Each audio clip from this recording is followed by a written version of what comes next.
చెప్పిందా సోనియమ్మ చెప్పిందా ఇల్లు కూలగొట్టమని? ఎవరు చెప్పిండు? ఎవరు చెప్పలే. ఇందిరమ్మ రాజ్యం ఇల్లు కట్టిస్తా అన్నావు, ఇల్లు కూలగొడతా అని చెప్పలే.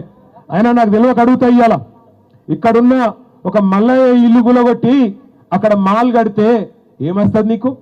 మల్లయ్య ఇల్లు బుడ్డ ఇల్లే కావచ్చు, 100 గజాలలో ఉండొచ్చు. దాన్ని కూలగొట్టి పక్కన ఇల్లు కూలగొట్టి హోటల్ కడతా, మాల్ కడతా, పెద్ద పెద్ద పార్కులు కడతా. ఎవరి కోసం? ఇక్కడ ఉన్నాయన్ని బొందలగడ్డలు చేసి ఇక్కడ ఉన్న వాళ్ళందరినీ లేపేసి దాని మీదకి వెళ్ళేదో కడతా అంటే ఎవరి కోసం అని నేను అడుగుతున్నా. నువ్వు చెప్పిన మాటలేంటి? గవర్నమెంట్లకు రాకముందు గరీబులను మంచిగా చూస్తా అని చెప్పినావు, రైతులను మంచిగా చూసుకుంటా అని చెప్పినావు, పెద్ద మనుషులు నడుచుకుంటా అని చెప్పినావు, అత్తలను చూసుకుంటా, కోడలను చూసుకుంటా, నల్ల బిల్లులు కడతా, కరెంటు బిల్లులు కడతా. మీరు కట్టే అక్కర్నే లేదు, సోనియా గాంధీ కడుతుంది, ఫ్రీ గ్యాస్ ఇస్తా, ఫ్రీ బస్సు పెడతా, ఇన్ని కథలు చెప్పిండు. ఇవాళ ఎప్పుడైనా చెప్పిండా ఇల్లు కూలగొడతా అని?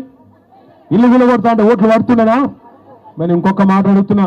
ఇగో మీరు గెలిపించిన ఎమ్మెల్యే ఇక్కడ ఉన్నాడు, మీరు గెలిపించిన ఎమ్మెల్యే మీకోసం కాలేరు వెంకటేష్ నేను అడ్డం వస్తా అని చెప్పి ఆయన నిలబడ్డాడు. మరి నేను ఒక్క మాట అడుగుతున్నా, నేను ఒక్క మాట అడుగుతున్నా, మీరు గెలిపించిన ఎంపీ ఏడవేండు?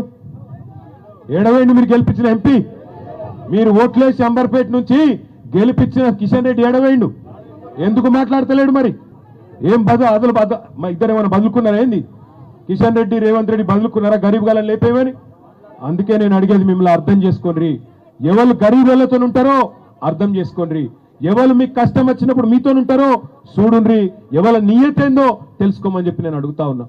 దేవుని పేర్లు చెప్పి ఓట్లు వేయించుకుంటూ కాదు, పేద ప్రజలే దేవుళ్ళు అనుకుంటే వాళ్ళకి కష్టం వచ్చినప్పుడు వాళ్ళ కోసం నిలబడేటోడు నాయకుడు తప్ప, ఇలా దేవుని పేర్లు చెప్పుకొని ఓట్లు వేయించుకొని డబ్బల ఓట్లు వేయించుకొని పదవులలో కూర్చొని ప్రజలకు కష్టం వచ్చినప్పుడు తప్పించుకుపోయేటోడు నాయకుడు ఎట్లయితారని అడుగుతున్న కిషన్ రెడ్డిని నేను. ఇలా ఒక్క అంబర్పేట కాన్స్టిట్యున్సీలో దగ్గర 1500-1600 కుటుంబాలను రోడ్డు మీద వేస్తా అని చెప్తున్నాడు. నేను వెంకటేష్ అన్న చెప్తున్నా, బయటికి చెప్పే లెక్కలు వేరున్నాయి, లోపల లెక్కలు వేరే అలాగే ఉన్నాయి. బయటికి ప్రభుత్వం చెప్తుంది దగ్గర 18,000-20,000 మంది పోతారని చెప్తుంది, కానీ లోపల లెక్కలు వేరే ఉన్నాయి. దగ్గర 40,000 మందిని, 40,000 కుటుంబాలను, అంటే దాదాపు 1,50,000-2 లక్షల మందిని రోడ్ల మీద వారేసే ప్రయత్నం ఈ మూసీ ప్రాజెక్టు. ఎవడు అడిగిండు అసలు నేను మూసీ ప్రాజెక్టు చేయమని? గరీబులకు 2,500 ఇస్తాను, అది ఈమని అడుగుతున్నారు. మాకు బతుకమ్మ చీరకు కేసీఆర్ ఉన్నప్పుడు చీర పెడుతుండే, నువ్వు 2 చీరలు పెట్టి నేను కాదన్నాడు ఎవడన్నా? రంజాన్కు కేసీఆర్ ఉన్నప్పుడు తోఫా వస్తుండే గరీబులకు, ఇప్పుడు అది కూడా దిక్కులేదు. క్రిస్మస్కు కానుక వస్తుండే, అది దిక్కులేదు. సర్కార్ దవాఖాన కాన్పుకోతే కేసీఆర్ కిట్ ఉంటుండే, అందులో అన్ని సౌలతులు ఉంటుండే, ఇప్పుడు అది కూడా బంద్ అయింది. ఒకటి కాదు, బతుకమ్మ చీరలు వచ్చినాయని అడుగుతుండే సీననా. ఇదివరకు మంచిగానే ఉన్నాయి సీరియల్, బాగాలేకుండానా? బాగానే ఉండేనా? ఇప్పుడు సీరియల్ లేదు, రైతు లేదా? రేవంత్ రెడ్డిని నమ్ముకుంటే 5 పోతాయి ఆయన గంటలు లంగవాడు. నేను మిమ్మల్ని అడిగేది ఒక్కటే, గరీబులకు పని చేయమని గద్దెనెక్కిస్తే గద్దెలెక్క అయ్యాల గరీబుల ఇల్లు కూలగొడతా, నేను మిమ్మల్ని ఖతం చేస్తా, మిమ్మల్ని రోడ్డు మీద వాడేస్తా అంటే చూసుకుంటా ఊకునేందుకు మేము ఇవ్వాలని కూడా సిద్ధంగా లేము.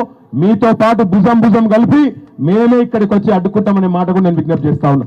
దయచేసి మీరు ఐకమత్యంగా ఉండండి, మీరు వాట్సాప్ గ్రూపులు పెట్టుకోండి.